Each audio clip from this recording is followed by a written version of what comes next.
Welcome to the Burn Your Mortgage Podcast, a Canadian real estate podcast that shows you how to pay off your mortgage sooner and live well while doing it. Now, here's your host, Sean Cooper.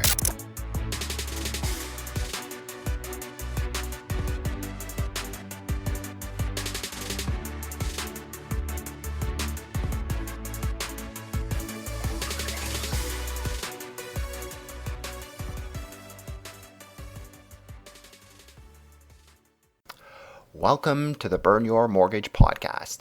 I'm Sean Cooper, and it's great to be back for another episode. On today's show, I'll be talking to Kornel Szrejber. Kornel is a contributing editor for Canadian Money Saver magazine and is the host of the Build Wealth Canada show, a top personal finance and investing podcast created specifically for Canadians. There, he interviews the top personal finance experts to share their best strategies, tips, and tactics when it comes to investing and financial planning in Canada. Kornel's mortgage burning story is similar to my own. He managed to pay off his mortgage in only 6 years while still in his 20s and became financially independent at the age of 32. In my interview with Kornel, we discuss how he managed to pay off his mortgage super quick on a modest salary, creating your own source of passive income, and being a successful landlord. Without further ado, here's my interview with Kornel Szrejber. Hi, Kornel. Thanks so much for joining me on the show today. It's a pleasure to have you. Thanks for having me, Sean. Yeah, it was great having you on my show, and it's fun to be able to talk again as well. Awesome. So let's get started. So you paid off your mortgage in only 6 years while still in your 20s. With so many Canadians struggling to afford homes in big cities, how did you manage to accomplish this impressive financial feat? And how did it feel to be mortgage free at such a young age? Sure. So I think one of the things we did is we made sure we got an inexpensive house that would allow us to have a 50% savings rate. And so that was kind of a big thing. Our whole idea there was that my wife's salary, we wanted to cover our mortgage payments and our day-to-day expenses, like groceries, gas, etc. And we wanted my salary to be able to put towards paying down the mortgage quicker or invest or spend however we'd like. So that was kind of a big thing, is instead of buying the most expensive house we could afford or that the mortgage broker or bank told us we could afford, instead we said, well, what's the least expensive house we could get where we still are happy, where it's not a complete dump, it's, still in a safe neighborhood, all that. And to allow us to have that 50% savings rate. And so that's really what I would say set us up for success, and that was really a big foundation. The other thing is we didn't move, necessarily into a big city. We didn't really go into, we didn't try to buy a house downtown Toronto and work in downtown Toronto. And one interesting thing there is, I think, at least from what I've seen so far, I get the impression that the housing, the extra salary you might get working somewhere like downtown Toronto compared to like a different city like where we live now, Kitchener-Waterloo, it doesn't seem like that increase in salary offsets the much higher cost of living to live in a city like that. I mean, obviously the housing is a ton more expensive, and then other things are more expensive too, right? Just because property is more expensive in general, and that affects everything else as well.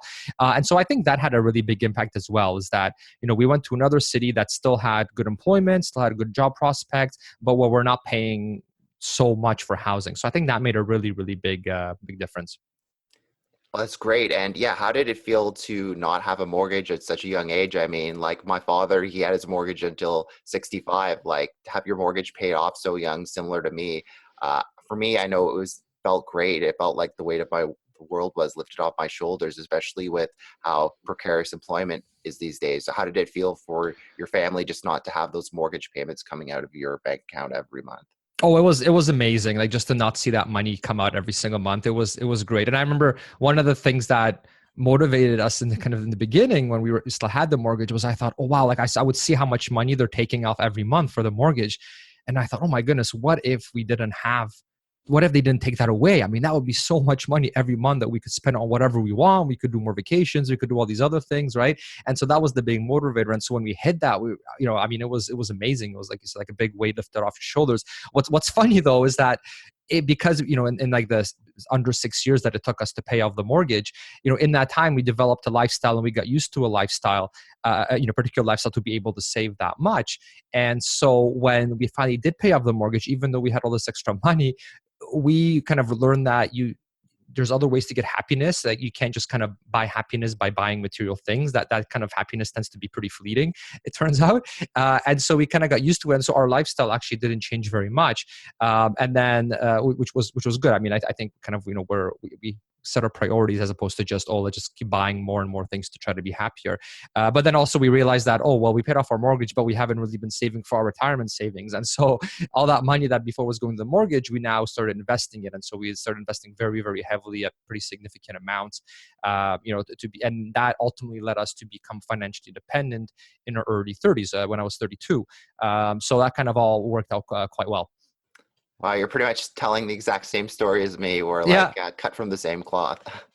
Yeah, no, for sure. I remember when you were on my show and we talked about it, I was like, this is like talking to like a brother I never had, Exactly. Yeah. Oh my gosh. So similar to me, your wife and you didn't have huge salaries, but you still managed to pay down your mortgage quickly. You did it all without resorting to eating ramen noodles and skipping annual holidays. Can you share the secrets of your success? Sure. Yeah. So one thing that helped a lot was that we were dual income. I mentioned kind of the 50% savings rate target that we had, and that is so much easier to achieve when you have a dual income. Now, obviously, that worked great for us. That's not necessarily the only way to do it, and that's not necessarily the best fit for everyone. I mean, if you're single or you're not in a really serious relationship, I mean, you shouldn't rush into marrying someone or moving in with them just because, hey, we want to be dual income, right? There's more things to consider than just that. But so what you did, Sean, in your case, where you're okay, well, you weren't dual income, right? It was just you, but instead you found another really good alternative, which is you can still buy a house, but you rent out a portion of it, right? Or if you didn't want to do that, you could have rented out, let's say, rooms in the house, right? And have like different roommates where they're paying off your mortgage and you just have one of the rooms, right? So that I think is a fantastic alternative if you aren't dual income. And then one thing that I that I kind of dreamed about or fantasized about was doing both, right? So having dual income, and I would always every time we moved, I would try to persuade my wife to let us take on a tenant and like rent out the basement or something, because it's like, we're going to be dual income and we'll have a tenant. That's going to be amazing. But she was very against that. I failed to persuade her every single time. Darn it. This is why my persistence. But I mean, I get it. Like, not everybody wants a tenant living with them. But I mean, if you can pull off both, I mean, that can really, really set you up. So that was kind of one big thing that let us do that, was a dual income, or like I said, alternatively do what you did, which I think is a great strategy. Also, not buying too expensive of a house where the interest on a mortgage eats up too much of your monthly cash flow. That was a really, really big one, right? I mean, you can't pay off your mortgage quickly if so much of your money is going towards just paying down the interest because you wanted to get that amazing house that you've always dreamed of right off the bat. So that was one thing. And then the other thing was staying away from debt. So other than our mortgage debt, my wife and I have never had any sort of debt. And I find one area where that really comes into play is with cars. I find people sometimes are very lax about getting financing on a car. For us, every car we've ever owned, we bought with cash. It was a used car. It was nothing fancy. It was just to get us from point A to B, just, bought with cash, never had any financing. And so that helped. That also took away not having that extra cash flow drain by paying that interest on that car loan also helped substantially. And kind of the test I use there is if you really want to get a car and you like the car, but you say, well, I can't possibly get this car because it's without financing because it's just too much money. Then to me, that answer is, well, then don't get that car. Get a cheaper car that you can afford to just buy with cash, right? And then that's the solution around that. And also downgrading from 2 cars to 1. I know we did that quite a few years ago now, where I just started biking as much as possible. I'm like, okay, you save a ton of money, but also you get exercise, right? So now I barely ever drive. I pretty much bike just about everywhere. And so we just have 1 car if needed, right? And then that's it. Awesome. I mean, I bike everywhere as well. Gosh, you're more similar than I thought. So. Yeah. Oh yeah, I'm totally into biking, and it's so efficient too. I find in terms of if you're trying to have an efficient day, because I remember I don't know, this is kind of going on a side note, so feel free to stop me. But I remember when I first started commuting to work, I thought I actually kind of crunched the numbers and I said, okay, wait a minute, it takes me, because you're on a bike, there's less lights, you can take shortcuts. It only took me about like 5 to 10 minutes longer to bike than to drive to work, right? Wow. And then so I was like, okay, well, that's interesting. And then, but I also want to work out every day for, let's say, 30 minutes to an hour, right? And so I'm thinking, wait a minute, I'm actually saving time by biking to work, because before I would drive to work and then work out for an hour. But instead, if I'm actually just biking to work, I'm maybe it's taking me an extra 20 minutes, but I was going to work out for an hour anyway. And now I don't have to work out for that hour. So it's a win, right? So that was kind of the way I thought about it. And it just makes more time in your day, essentially. Okay, awesome. Yeah, I totally agree. So yeah, to deal with the lack of affordability in big cities, we're told to drive until you qualify. That's exactly what you did with your first home. Tell us about why you see it as a big mistake and what you did to correct it. Yeah, so that was an early mistake. When we bought our first house, kind of out of university, the having a short commute was really important to me, and so I remember just Google mapping. Okay, how long will it take to get from this house to my work? The house we want to buy to my work, and it said 20 minutes, and I thought, oh, perfect, awesome. And then just to clarify, or just to make sure I'm being diligent, I asked the real estate agent, who of course is totally unbiased, to say, hopefully you can sense the sarcasm in my voice, to say, hey, would this commute be bad? I mean, the local area. Should it, is this pretty close to my work? Oh, of course, yeah, it's not bad. Everything, yeah, blah blah blah, everything's good, right? And then and then later, we moved there and we realized, oh, wait a minute, it's 20 minutes when there's no traffic, no rush hour, no snow conditions, no car collisions, right? Mhm. So generally, it took at least 40 minutes to get. So double that. It took at least 40 minutes to get to work every day because of the traffic, the rush hour, and in the winter, and because of car accidents happening all the time. This is like GTA I'm talking about here. Mhm. I mean, it would be not uncommon for it to take an hour or more, especially during like December and such, right? And so that was a huge. So make sure you really factor that in. Don't just go with Google says 20 minutes, so that's clearly all it is. And of course, the agent want to make the sale, so they're just like, yeah, everything's fine. So that was kind of a big mistake, lesson learned. In terms of kind of what we did, well, eventually we ended up moving to a smaller city. So we used to live in Brampton. We moved back to Kitchener-Waterloo. It's a smaller city. Traffic's not as bad. And I started basically biking to work. And then so we only needed one car. So we saved a ton of money that way. And so that was the way that we solved that problem. Okay, awesome. And we're often told it makes no sense to pay down the mortgage when interest rates are so low. You'd be better off investing. Why did you decide to go against conventional wisdom and focus on burning your mortgage, similar to me? Yeah, you know what? So I don't have a terrific answer for that. It was actually kind of a sort of a mistake we did in a way. So what happened is I graduated 2007, 2008 we had the financial crisis, right? So Yes. so at this point, I'm fresh out of school, focusing on the career. I'm not, learning investments at night and learning about index investing at night. I'm trying to figure out how to do good at my job so I can get promoted and not get fired, right? So Okay. that's where my time is going. And then 2008 hits, and I have these people that I look up to that are mentoring me, all that are basically freaking out because they're like, oh, I just lost $10,000 over a couple days ago or what, you know what I mean? Just while that whole crisis is happening. And so that kind of made me see investing in the markets and the stock market as very, very risky. And it totally scared me off from it. And I said, you know what? I'm a risk averse guy. I don't want to risk losing money. I don't know about index investing at the time. I don't know about market cycles. I just said, you know what? This mortgage thing, I get it. I can just pay it off. If we're doing 50% savings rate, we'll have it paid off in under 6 years. It'll be a done deal. We'll have all this extra cash flow. Let's do that. I feel comfortable doing it. And I just kind of buried my head in the sand and we just went nuts paying down the mortgage. And now consequently, if I instead invested that money, we would have been better off. Like our net worth would have been higher if we instead invested that 50, that money we're saving from the 50% savings rate. As we know, when 2008, after it happened, it started going up quite a bit. The recovery was very significant. Like I said, our net worth would have been considerably higher, like a 5-figure sum, basically, if we did that.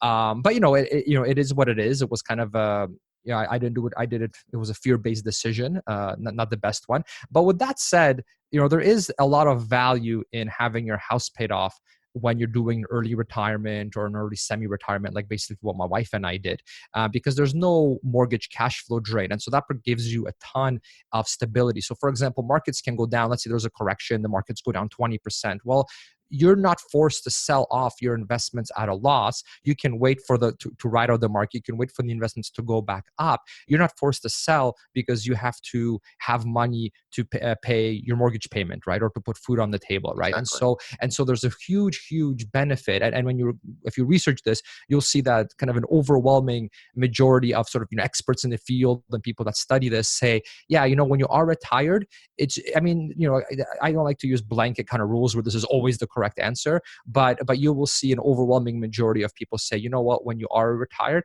it's a good idea to have your mortgage paid off because markets can be very volatile, and by not having those mortgage payments every month, it gives you a really strong foundation of stability, and you can kind of weather the storm that much better.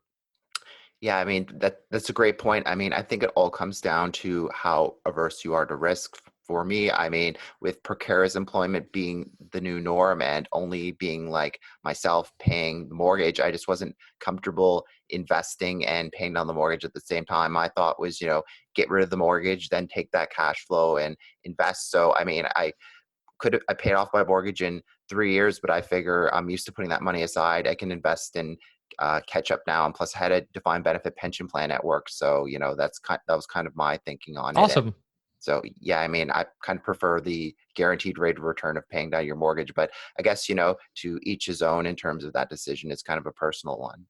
Yeah, and that you bring up an interesting point about how if you were single income, right? I mean, and that's very different in our case, because in our case it was, oh well, if let's say one of us got fired or laid off or whatever the case may be, well, we're living off only one salary anyway. So okay, until you find another job, my salary will cover those will cover kind of our day-to-day expenses. We just want to invest in that month or two that it takes you to get a job, right? So Mhm. I can see how, especially if you're a risk-averse person, I totally get why you decided to proceed that way, right? And especially like you said, if you have a nice pension at work too, that kind of helps as well. Definitely.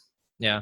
Okay, awesome. So there's a never-ending debate about whether it's better to own or rent your home. Can you walk us through your thought process on why you chose to own instead of rent real estate?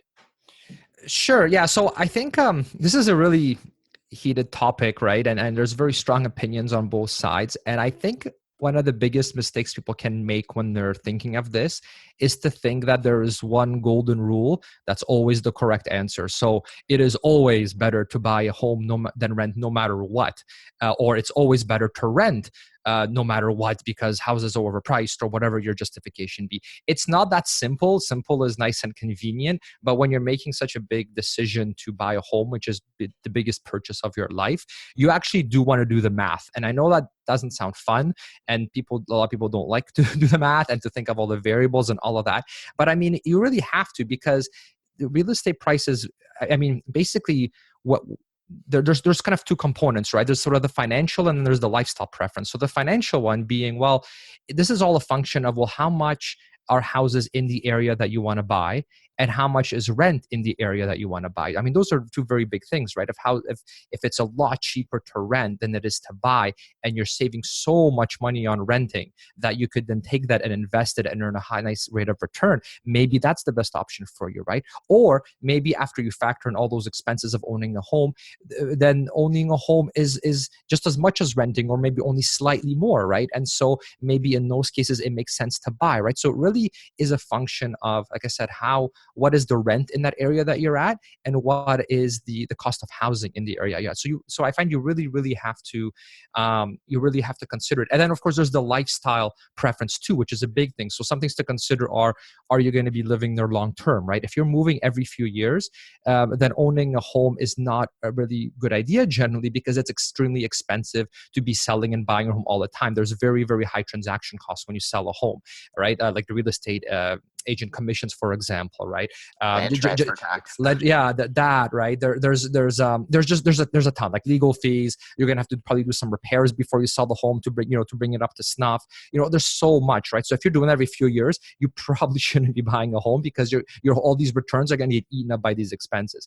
The other thing is, do you want flexibility to do what you want with your home, right? If you have your home, if you own it, you have more control, right? Versus if you're renting, you're restricted to kind of what the landlord wants you to do.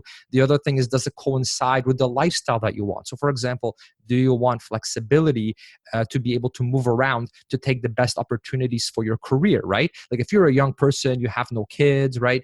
You get a great opportunity, a great promotion, but you have to move to another city or another country. You can take that, right? Because you're renting, you don't have to, you're not taking this hit because you now have to sell a home, right?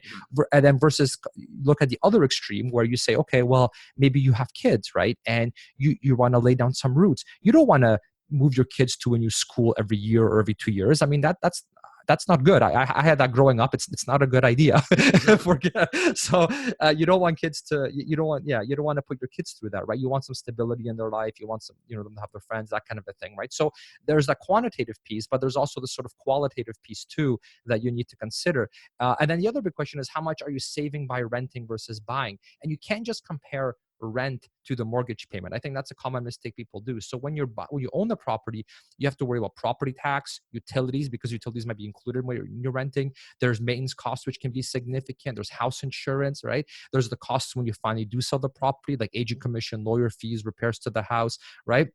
And then the other big question too is, if you do save a lot of money by renting, which can definitely be the case, what are you actually going to do with that money? Are you going to invest it, or are you just going to spend it?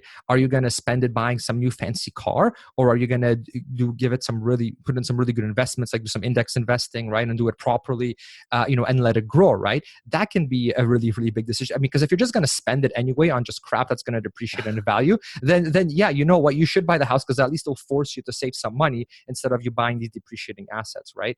So I think you really have to evaluate just some of these things before you make a decision. And so as you can see, it's not really a kind of golden rule where you should always buy and renting is always a waste of money, because it really depends on the person, both financially, quantitatively and qualitatively. That's a great answer. Thanks so much. How has passive income changed your life for the better? What tips can you offer for those looking to follow in your footsteps and generate passive income of their own? Oh, for sure. Yeah. So I do have two kind of like internet businesses. One is a rock climbing kind of training site. And so that was really good, because that was a business I had on the side that, during my full-time, when I was also working full time. And so that created enough money that that would pay for, like if we want to go out to eat or vacations, that kind of a thing. And so that helped accelerate make our savings rate basically even higher, because we had that extra source of income. And then right now I have buildwealthcanada.ca, which is our, the personal finance investing site that I have. And so that, it's a very much an educational resource, but it also brings in some money too, just sponsorships. And I have an ETF investing course that's on there too. So, that brings in money as well. And yeah, I mean, it has helped. It has helped a lot. And then of course we had the rental property, which is also, we had the rent coming in every month. So I mean, it's definitely been helpful. It helped us achieve our goals a lot quicker. It helped us pay off our mortgage a lot earlier. Helped us become financially independent earlier. But I will caution people that passive income is a bit of a deceptive term, I would say. And the more, and I mean, I've done the landlording thing. I've done the side business. Like I've done it, right? And so I can kind of say from experience now that true passive, none of that stuff is really truly passive income, because you still have to do some work, and sometimes it's a significant amount of work. If you want really true passive, to me, true passive income is you do index investing, and then you basically, the dividends you get from when you're doing index investing or when you sell off some and get the capital gains. To me, that's truly passive investing, because it really doesn't take much time at all sort of to manage your portfolio if you do it that way. With any of these other businesses or landlording, it does still take a considerable amount of time. I mean, I've had to take quite a few vacations when I was a landlord, like vacations as in I take a vacation day because something went wrong with the house, right? Like the furnace broke in December, for example, right? And then people will say, oh, well, you have, you just hire someone to do that. And I mean, it's true. Yes, I did hire a professional furnace company to go and fix the furnace in December. But I mean, I have a family living there with several kids, right? So I'm taking the day off work. I'm going over there. I'm making sure the contractor shows up there as soon as possible, that they're fixing it. I'm bringing in every heater I own to keep the family warm because it's December, right? So this was my vacation, one of my vacation days, right? You know what I mean? So even if you hire someone to do it, there's so much of your money is tied up in this property, and this is a real family living there, right? Like you care about these people. You want people to be fine, right? So I do want to make sure that they're taken care of, right? And so it's not really passive in 100% passive kind of in that sense. So that's one thing that I would, and same with internet businesses too, right? Where, yeah, you can create it and yeah, they generate passive income. But if you don't do anything for them, if you just leave them alone for years and years, they're going to start to die off too, right? Because there's going to be competition, technology is going to change, that kind of, all of that, right? So, I warn people to be careful of that, just to set the right expectation. Make sure you actually enjoy that, as opposed to just thinking you're going to make it once, never touch it again, and it's just going to be bringing in money every day, because it's not.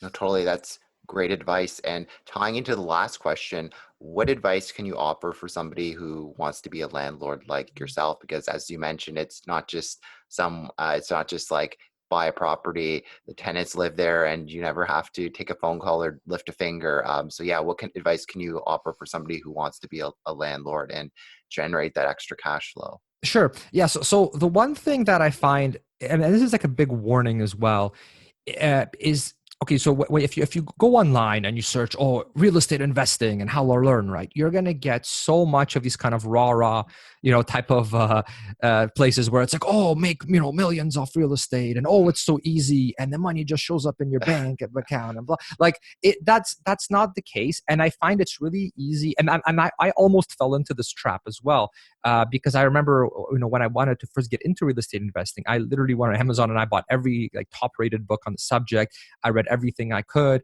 on there. I didn't buy any of those like crazy $10,000 courses. just Amazon was my teacher, and joining communities and stuff.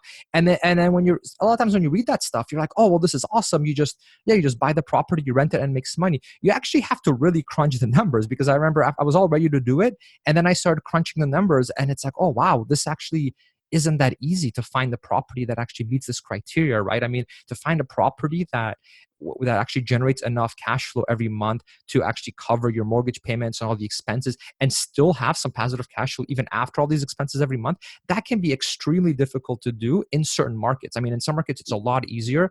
In some markets, it's really, really difficult. And so don't kind of fall into that trap of just, real estate is always a great investment, no matter what, and no matter where you buy it, it's always going to go up, and money's just going to come in, and that's all there is to it. I don't even really have to do the math. You really have to do the math, is kind of the big thing. The second thing is tenant screening. So that can, I mean, I've heard of some crazy horror stories about tenant screening. With us, we had the most amazing tenants ever, but I remember I did tenant screening to the extreme. I mean, I called every reference. I asked for, like the credit check. I just every little best practice that you read upon. Did you fingerprint them?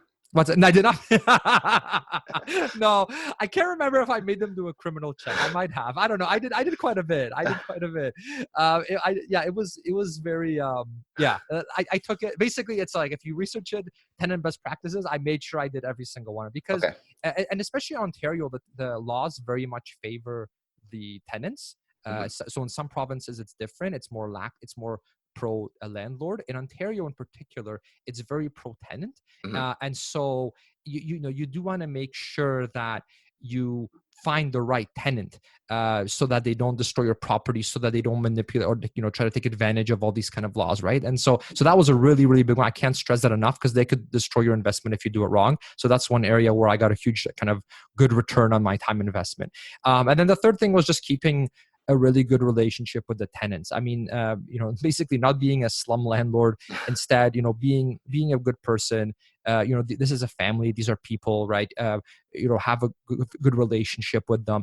And I mean, I did it not just to get some sort of, it wasn't some strategic thing to try to get some payoff. I mean, I really like them.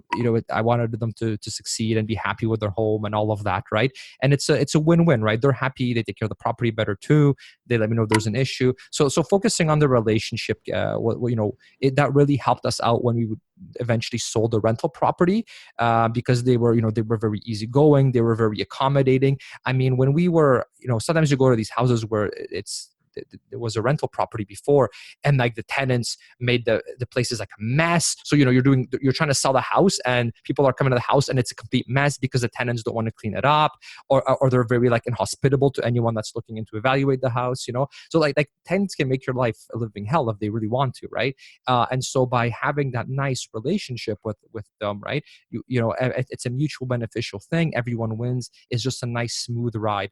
And yeah, that was for us, it worked out great. The tenants were fantastic.